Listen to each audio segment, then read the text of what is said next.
Can I start with your name and your job? Mark Dadds, Professor of Psychology at the University of New South Wales. What percentage of kids have technically conduct disorders? Well, it depends on where you draw the cut-off. It's like saying how many people are tall. It depends on your definition. But if you use standardised cut-offs, anywhere from about 2 to about 10% of kids have got formal diagnosable disorders of conduct and aggression and antisocial behaviour. And then, of course, there's another 10% or so who don't meet criteria for, what we might call a formal problem, but still have problems that drive their parents and their teachers, crazy. Yeah, and within that group, you at some point started thinking about a subgroup of that, which is the Callous Unemotional kids. How did that come about? I was at a conference in Banff in Canada in which a scientist from the US was arguing that you could define psychopathy in children and that a percentage of children with conduct problems had what he called psychopathic traits. I was horrified by this idea that you could label children with that. And I knew that in our sample there would be such kids that he would consider to have this. So we started using his measure, which is really just a measure of cold temperament, inability to feel or care what other people feel. And we found that, there was a small subset who had those kind of traits. Just to go back to that, you said you were horrified at the thought that someone labelled that. I mean, you went in, from what you were telling me, you were thinking, I'll show him. That's right. I was going, no. No such thing as a psychopath in a child, which there isn't, of course. Every child is a book that's being written. So they're still on the pathway to being various things. And so to call a child a psychopath is a horrible thing and something we would never do. And we also thought, we've got such a great parent training program that helps these kids that it doesn't matter what sort of traits they've got, our parent training program will actually, bring them back onto the road of health and happiness and so on. And it moved them a bit, but it didn't move them as much as we thought it would. You were a bit startled. We were kind of touring the country going, we can treat kids even with callous unemotional traits. And when we looked at the data and realised that it was actually a risk factor for them not doing as well, we were kind of a bit horrified. We had to backtrack and go, okay, oops, time to start working out what it is about these kids that's stopping them responding to really positive parenting and what we can do to adapt our parent training programs to make it work for them. And just to go back a step, the kind of parenting program that you had, can you just describe quickly, I think you described it to me as a sort of super nanny. Well, Australians would know the Super Nanny show, which is about, her going into the home and showing the parents techniques for managing the child.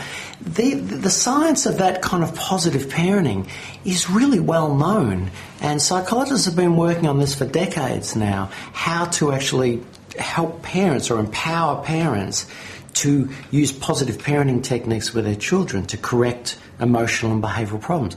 And they're really common sense things. It's like spending a lot of very positive time with the child, catching the child being good and learning how to relate to them about positive events, showing them love. On the other hand, using really firm, predictable, clear discipline, knowing where the child is and making sure that there are a set of predictable rules the child is following. So just really, common sense stuff that Granny would have taught us how to do. That's the science of parenting, and that kind of parenting is very good for children and corrects their behaviour quite quickly. There's a use of timeout? We certainly, timeout is one of the strategies we use, but the essence of timeout is that if the child has done something that's, antisocial or aggressive or something like that, rather than the parents getting emotional, we just quickly separate them very calmly and very predictably with no rejection or anything like that, and just say, quiet for 2 minutes, get yourself under control, and then back into the happy family life. So timeout is a very positive strategy that forms part of almost every evidence-based science of parenting program on earth. And so when you did this regular thing with the kids with the callous unemotional, all fired up, then you find to your surprise that it did not really work very well with these kids at all. Why not? Well, it was very interesting. We thought, okay, So we checked that the parents had implemented the program the way we'd asked them to, and we found that the parents of the callous kids had actually done a good job. So it wasn't because their parents didn't do a good job. So then we looked at the children and said, what is it about these kids that made the program work less well? And the thing we found was that they were not at all perturbed by the timeout, the discipline strategy. So when they were given a firm instruction and put into timeout, these kids just seemed to be completely unmoved by it, came back, did the same sort of misbehaviour again. So that's very consistent with the idea that these callous unemotional or cold traits are associated with punishment insensitivity. These kids are very reward driven. They want what they want, but they don't care about being chastised or being punishment. It means very little to them. Why not? I mean, is there a brain basis to this? There's been a lot more research in this area, hasn't there? That's right, and I think that's about core to understanding these children. What is it about the lack of sensitivity to punishment? One theory is that these kids just have a lower level of emotion, a lower level of fear, so they don't feel the sort of negative emotions that we might feel when someone criticises us or disapproves of our behaviour. Another theory that we've got a lot of evidence to support is that it's not that they don't feel so much, but they don't pay attention to signals that other people are upset with them. So, for example, if you're being admonished by your parent or disciplined by your parents, most of it is coming from what they're saying and the looks in their eyes and the emotion on their faces. Now, with these kids, we've found that a lot of that they don't pay attention to these critical cues in their parents. So it may be that not only don't they feel as much, but they don't look and see the right things in the environment that's telling them, hey, stop this behaviour. But it seems to me that there are two parts here. One is, are you saying that there's, if you like, an empathy disorder and a fear disorder? One of the main theories about how humans develop empathy is that we have a system for feeling discomfort. Fear especially is a critical part of that. And so the idea is that a child won't learn to care about other people, in other words, have empathy, unless they can feel fear and discomfort themselves. So most of us learn to care about how other people feel by seeing the emotion and the fear in other people. And then that causes our own discomfort. And from there we develop empathy and the other higher human emotions of moral conscience and so on.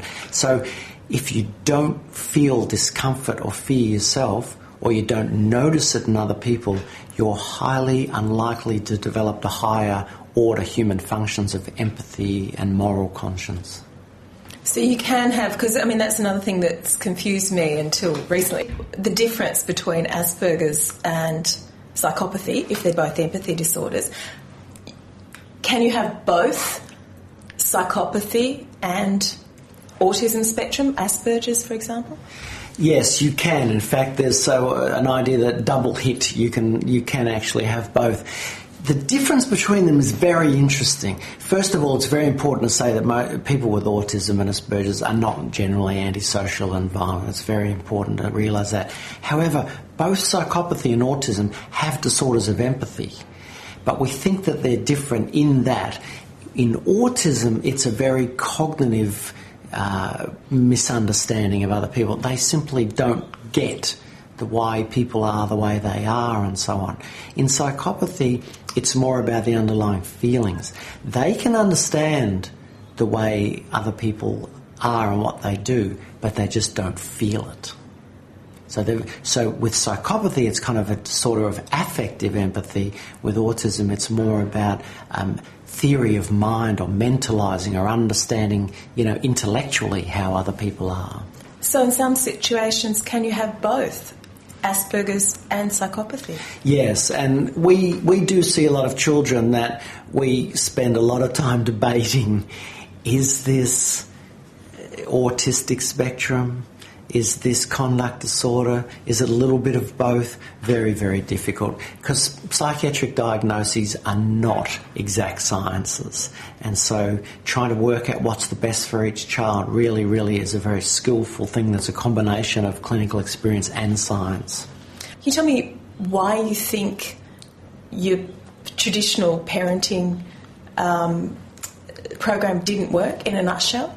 Most children are highly susceptible to rewards and praise on the one hand and punishment and so on the other hand from their parents.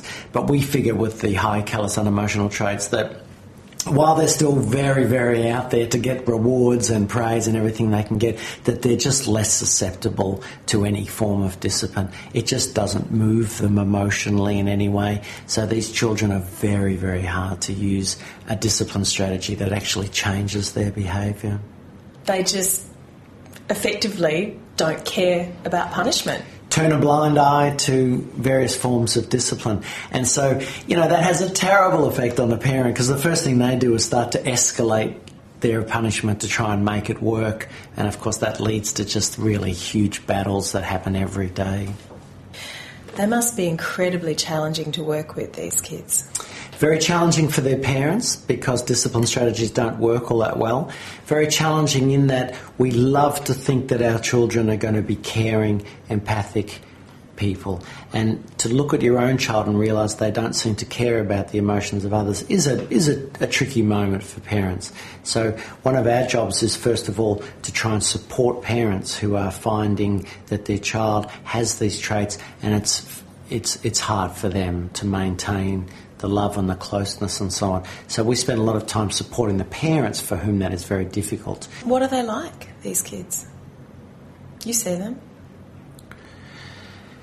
Well, it's a very interesting question. What is a child with callous unemotional traits like? Because we assess it by asking the parents and the teachers what they're like. And so we classify a child as having a problem with these traits if the parent or the teacher, and both usually, are saying to us, child doesn't care about other people's feelings, doesn't feel guilt, isn't nice to other people and so on. So we really take that kind of vote from the parents and teachers. What these kids are like are not that different from any other child. Some of them are doing okay at school and they're playing in the sports team and they do this. But when the thing that really discriminates them is that they are proactive in their aggression. So they don't care so much about other people, so they tend to do things to benefit themselves at the expense of others. Sometimes you'll see in the schoolyard they will be proactive in bullying and so on like that. Often parents report that with their younger brothers and sisters, they just don't care about them. They just kind of bully them, take things for themselves and so on. With common behaviour problems in kids with conduct problems, but hot-blooded, they're not callous unemotional, they do the most awful things in terms of aggression and stealing and all that. But, when they've done it, they will be remorseful and they feel terrible. They'll do it again, but they realise they've done something wrong and they get very emotional, upset and so on. Kids with callous unemotional traits tend not to care that they've done it. And that's the thing that can be very upsetting for their parents, is to see that not only are they making mistakes and being aggressive like all children are at times, they actually don't care. Does it run in families, callous unemotional? Oh, let me just think about that. Does it run in families? She would have said her twin study data, is that right? Okay. It's very interesting that the evidence for the involvement of genes in callous unemotional traits is actually quite strong and consistent. Children that have antisocial behaviour but don't have callous unemotional traits tend to be reacting to awful environments, awful homes, poverty, stress, and so on. But in kids with callous unemotional traits, the evidence is that it's more genetic. So it runs in families? So it probably runs in families. We don't know the details of how it runs in families, but it's very likely that somehow some of these traits are being passed on. So don't breed with a man who won't look you in the eye. Well, we do think that it probably does go down the male side of the family, but it's very important to know that, even if those genes are there, it takes also a pretty bad environment to kind of switch them on. Because we used to ask this amazing question, is it genes or is it environment? Now, as scientists, we know now that it's actually both, that the quality of parenting actually changes a child's genes. It's extraordinary.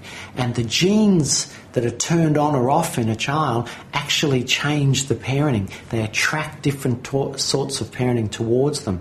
So these wonderfully complex interactions of genes and environment are what it takes to produce any human trait like this. So despite your original setback, you're still an optimist. I'm an optimist.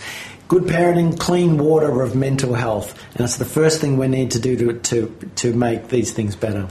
And you had reason to have a bit of optimism because you had quite a significant finding when you looked at little kids and eye contact. Can you tell me about that? Yes. Okay, so we were fascinated by the fact that these kids couldn't recognise fear on the faces of other people. So we thought, why is that? And one of the clues we got was using eye tracking. We realised that these kids weren't even looking at the right parts of the faces of other people. So we thought, is this happening in the real world? So we did a number of studies where we watched the children interacting with mum and dad in a range of kind of fairly naturalistic settings. And sure enough, the young kids with conduct problems and callous unemotional traits rarely looked their parents in the eyes during those interactions. We even got the parents to go up and give love to the child. Child did not look them back in the eyes. Why does that excite you? Well, we think that eye contact is one of the critical early human behaviours that turns on those emotional parts of the brain. If you see a young baby, the first thing they do is look for the eyes of their mother or their father, and they look at it and they're fascinated. And then the parent looks back at them and makes all sorts of faces and, makes their eyes enlarge. And there's this wonderful dance between parents and children. Now that interaction is fundamental to turning on the neural systems of the human brain associated with emotion and language and all of that. So if these kids are not looking their parents in the eyes early, it's very likely that that is associated with this low amygdala response, low emotionality, inability to recognise and see fear that we believe underlies their future problems. So what are you trying? What does that make you think you could do? Okay, well, the idea is, can we get children with callous unemotional traits and conduct problems and somehow get them to look at people in the eyes, to engage with other people's emotions and feel it and care about it? So we've completed one trial where we trained them using computer programs with their mum to look at faces and to recognise them, and sure enough, it actually added value to all the other treatments that we were giving these kids, the parenting and so on. Just that computer program, looking at faces and so on, actually reduced their conduct problems at 6-month follow-up compared to those that didn't get that. And these are pretty young kids. These are kids pre-puberty. So what do you hope that might do if you get them young enough? We predict that adding that kind of eye contact engagement type element to parenting programs, our super nanny type program that we spoke about before, that eye contact engagement will add value and make the parent training program jump out and work for these kids. Do you mean you're hoping you can divert them from, because there's a potential to turn into a psychopath with these traits, divert them from that path? Absolutely. We think if we get it early enough, we get good parenting in place and we start to activate parts of the neural systems of these children associated with recognising and caring about emotion, we think we can stop them going down that pathway. Are you sure you won't just train them to be better manipulators earlier? There's a folklore in the area of adult psychopathy, which is if you train them in empathy or any kind of skills, they'll just use what you've trained them in to further their kind of badass tendencies. They'll use knowledge of other people's emotions to even become better, more effective psychopaths. I don't think that there's any chance of that happening with children. We wouldn't be just giving them verbal skills that they could use to manipulate. We hope that we will fundamentally change the development of the neural systems associated with emotion and empathy. You hope. We hope. Watch this space, I guess. Watch this space, yeah.